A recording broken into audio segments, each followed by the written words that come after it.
Hey everyone, welcome back to the channel. I appreciate you clicking on that video as always. And we are back with another weekly wears video. This is episode 41 of my weekly wears where I go over every fragrance that I wore all 7 days last week. Really quickly, I just want to let you guys know how appreciative I am of all the support, all the comments, all the likes, all the new subscribers. I truly appreciate it. And we are nearing 3,000 subscribers for this channel, which I could not be more happy about. I am blessed to be able to make this content and have you guys actually like it and want to subscribe. So we are close to 3,000. If you are new to the channel and you like what you see today, please be sure to subscribe. But with all that being said, let's jump right into the list, starting with Sunday. So on Sunday, I went with a fragrance that I actually spoke to the brand. They had reached out to me and wanted me to try their new fragrance. They are known more for, I think, their modern skincare line, their premium modern skincare line for men, which I'm very interested in. I use a lot of skincare products, so I'd be curious to see what type of products they provide. But they sent over their fragrance, and I have to tell you, this is one of the more unique fragrances that I've tried in a long time. A scent I am talking about is Atlantis from Blue Atlas. This surprised the hell out of me. First of all, the atomizer is incredible. Magnetic cap, and wow, in the air, just, it's so fresh. It is one of the freshest scents I've ever smelled. Super fresh. Bergamot, lemon, and blackcurrant in the top notes, but it just has this sort of different, unique touch to it that I can't quite put my finger on. I think for one, the freshness is just, it kind of blindsides you for a minute. It's that fresh and it's amazing. It's very likable and something that is so pleasant. You're like, wow, I'd use this as I'd spray this everywhere. It's that type of scent that you wouldn't mind spraying just sort of in the room you're in, aside from wearing it. The brand describes this as being influenced by the scents and sights of the coastal jungles of Bali. So right off the top, I was interested, and I can absolutely see that. This is very versatile, but also very sort of warm weather, summery.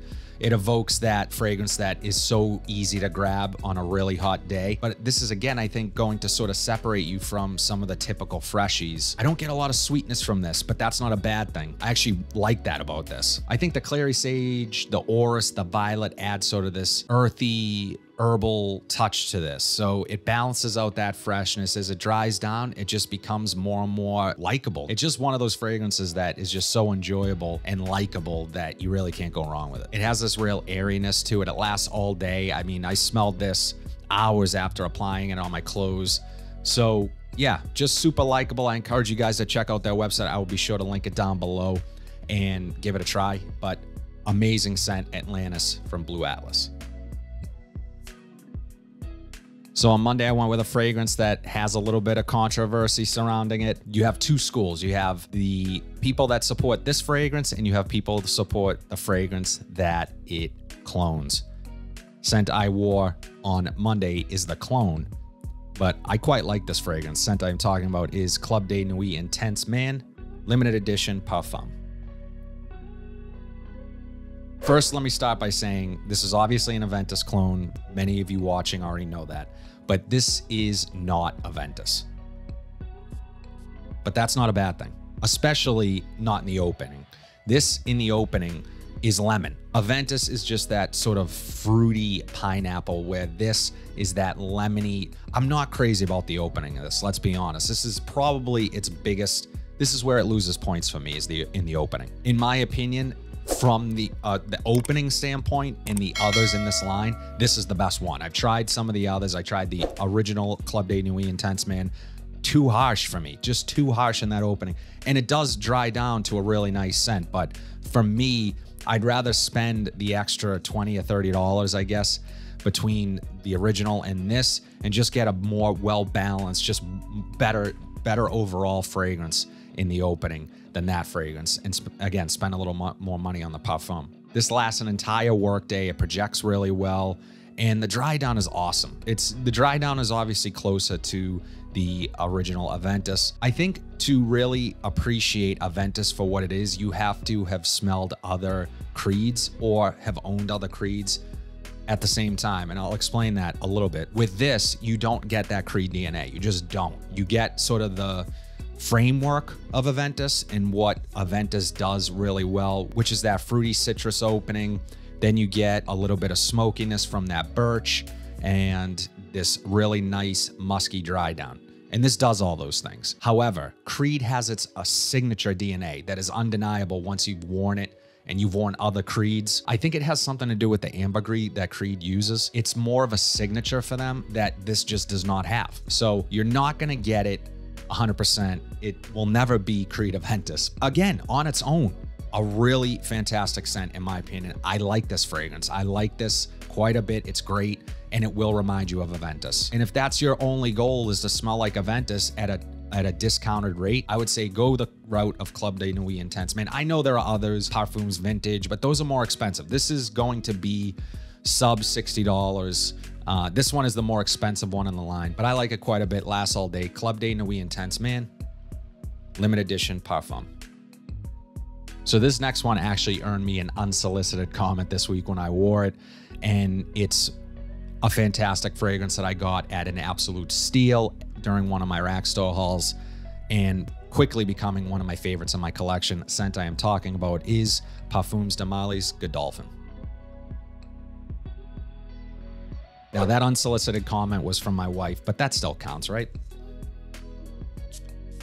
Man, so good in the air. This is a leather forward fragrance that I believe is more dynamic than the fragrances that it's compared to. And I don't want to get into those fragrances. I've talked about those prior on the channel, but to me, this is just a bit more dynamic, a bit more interesting. The fruity, green, and floral aspects of this fragrance support that leather better than I would have anticipated them to. It's what makes this fragrance far more interesting, again, to those that this gets compared to from me. Not that those are bad fragrances, because I enjoy those fragrances, but for this profile, I just want something a little more rich, a little more, with having a little more depth, and this does that. Fantastic performer, lasts forever. I get wafts of this all day long. Perfect for a night out. You're going out to dinner, drinks, that type of vibe, cooler weather, just a stud in the cool weather.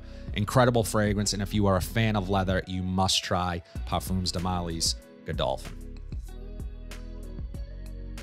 So on Wednesday, I went with another fragrance that my wife really enjoys, and I don't know, maybe I was trying to score extra points or something this week. I might have done something, I can't remember. But the scent I went with is John Varvatos, the original OG. And I said this is one of my wife's favorites. It's one of my favorites as well. And this is really neck and neck with vintage for me. I think this one doesn't get it is talked about as much as vintage. Man, but in the air, it's so good. It is so good. It has a really unique sweetness to this from the tamarind and the dates that are used. I had recently talked about Rodriguez Flores Rue, who is one of my favorite perfumers, and a fragrance that he did for Will Germain, Inconfessible, which I also talked about on this channel. Incredible fragrance. That fragrance is incredible. But this one is also from Rodrigo Flores Rue, and it's one of my favorites. And I talked about a little bit in that video about how he has done most of the line for John Varvatos. So every fragrance, for the most part, that I've tried from John Varvatos has been a really good fragrance or a great fragrance. And that's with working with a limited budget. So this is just a really well done scent, really signature worthy. One of those fragrances that if you only own one, this could be it. This is going to work in every season, every situation. If I had to pick a season, I would say cooler weather, this is gonna do the best because that opening is a little bit sweet. So on really hot days, it might not work as well. But nonetheless, what I really enjoy about this fragrance is how it evolves, how it goes from that sort of sweet, fruity opening with that really unique sweetness, and then just sort of goes into this sort of woody, musky, masculine scent that just works, and it does the job. I love this one. I wish longevity was a little better, but you know what? This is fairly cheap, and I don't mind overspraying it. John Varvatos, the original.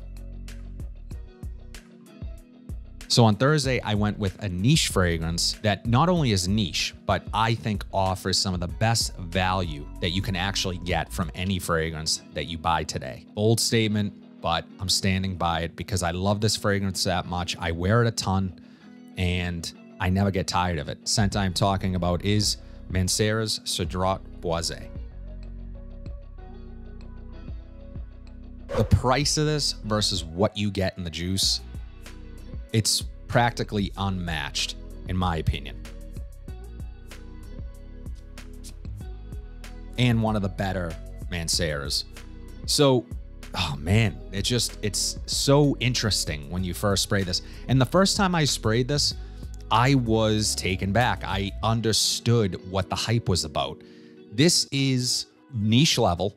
So you're getting this more interesting combination of notes not typically found in designer fragrances. Designers can be excellent. I love designers. I own a lot of designers. I'm not a niche snob, so this is not coming from someone who exclusively only purchases niche. But when you make that sort of evolution from trying and wearing designer fragrances, and then you jump into niche, and this is typically recommended as sort of an entry-level niche.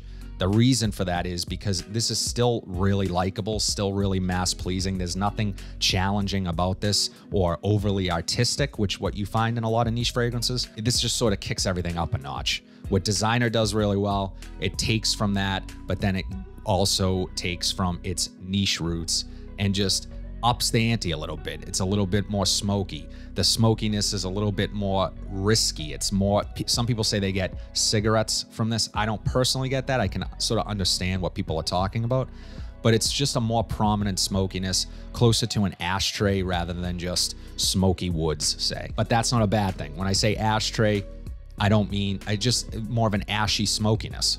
So it's a little bit more interesting when you get that smoke. And the citrus up top, the lemon is really bold and in your face, but it's just really well done. I love this scent. It has this vanilla touch to it that sort of brings everything together.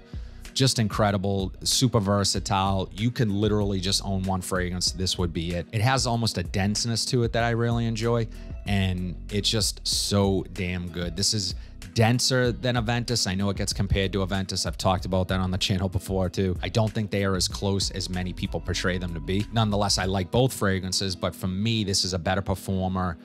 This is what I would more lean towards in the cooler weather than Creed Aventus. Definitely get your nose on this if you have not tried it yet. Mancera Sadrach Boise.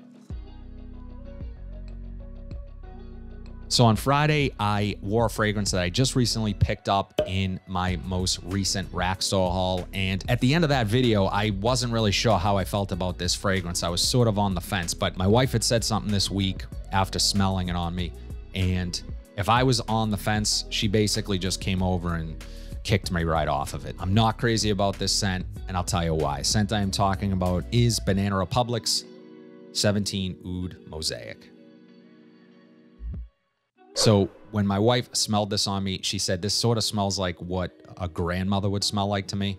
And once she said that, I couldn't unsmell it. I could not detach that idea, that her impression of it from that scent association. So, and I see it. I don't know why I see it, or I can smell it. Maybe I had a grandparent or someone in my life, an older person that wore something similar, but I can definitely see it giving off those old lady vibes. However, again, I'm really happy with what Banana Republic did here because they took a chance. It's very medicinal up top. It gets better, I would say. It gets better as this dries down. That opening is very medicinal and just really overpowering. Not really likable for me. I'm not crazy about the opening. I like this much better as it dries down, but not something that I would probably wear that often or really ever. Just this one for me just wasn't that good. So Banana Republic's Oud Mosaic. Finally, on Saturday, we finished the week off on a great note. And this one is, again, incredible value for the other side of the spectrum, the cheapy side.